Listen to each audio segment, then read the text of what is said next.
Yung 108 na pagdarasal 'no, araw-araw ba 'tong kinakarga sa katawan?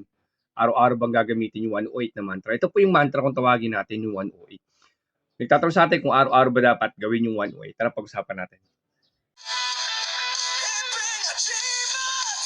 Wala namang agimat, pero nasa puso ang tunay na agimat.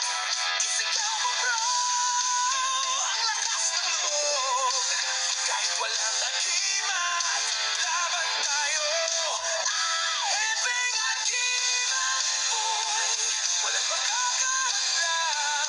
Basta nasa puso, tunay na agimat. Yeah! Yun, mapagpalang araw sa inyo lahat mga kaagimat 'no. May katanungan nating kaagimat abot sa yung mantra po na 108 kung ito ba'y araw-araw daw pong dadasalin na 108 'no. Mga kaagimat, yung mantra kasi ito'y ginagamit lang para kumapit po na mas mabilis yung ating mga orasyon po 'no. Ito yung kanyang katanungan. Yan. Yung mga naghahanap ng kaklase, sabi ko sa inyo na rumekta na lang kayo ng PMP Anthony Slatico Baltram. Ayan po, ang kanyang Facebook. Rekta po kayo dyan. Huwag na kayo sa mag-PM po. Mga kagimat, no? Yung katanungan ko yan ng mantra po kasi, no? Iyan po kasi talaga ay para mabilis ang proseso ng pagpapakapit, no? Kaya kung kayo agad sa aral namin, skip lang po kayo yung mga ayaw po sa aral namin. Kaya kung meron kayo dadagdag, comment down lang po kayo dyan para madagdagan din kaalaman namin ito based sa mga experience namin.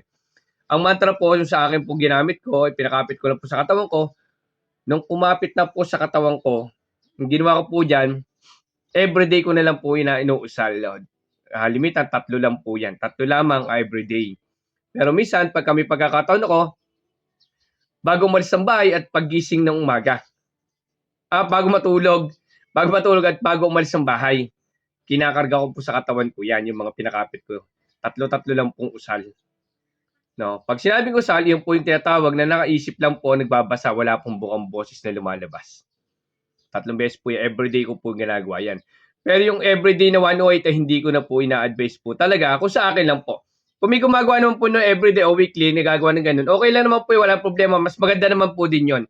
Pero sa akin po, kung ako po ang tatanungin nyo, isang beses lang po, pagka naalaman ko na kumapit na yan, ay usalin ko na lang yung everyday na 3 times. Okay.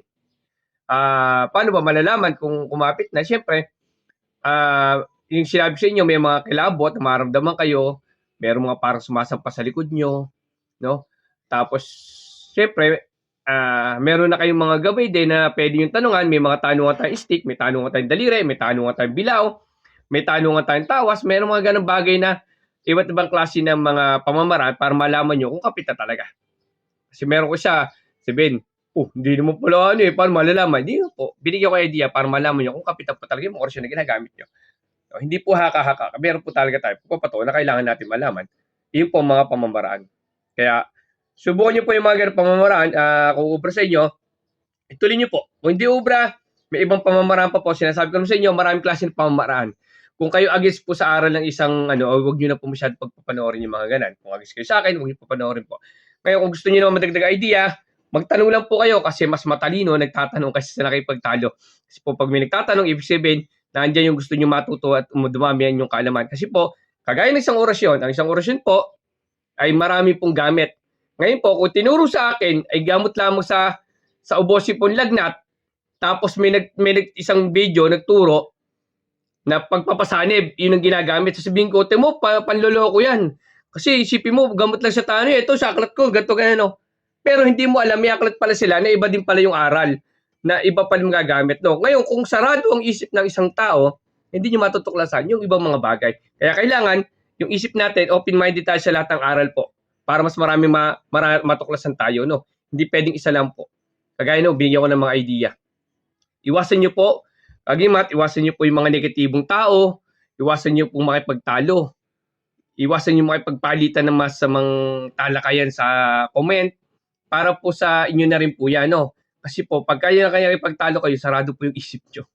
No? Maganda po, open lang po kayo. Yung mga payo po na binibigay ko para madagdagan yung kaalaman nyo, maging open lang po kayo. Hindi nyo, wag nyo hangarin ni sobrang daming orasyon. Hangarin nyo yung mga aral na katulad nito na yung mga orasyon nyo, magagamit nyo pala. Marami pa tayong mga ganun. Comment down lang kayo mga kagimat to. At sasagutin natin sa abot ng kaya natin. Salamat. God bless inyo.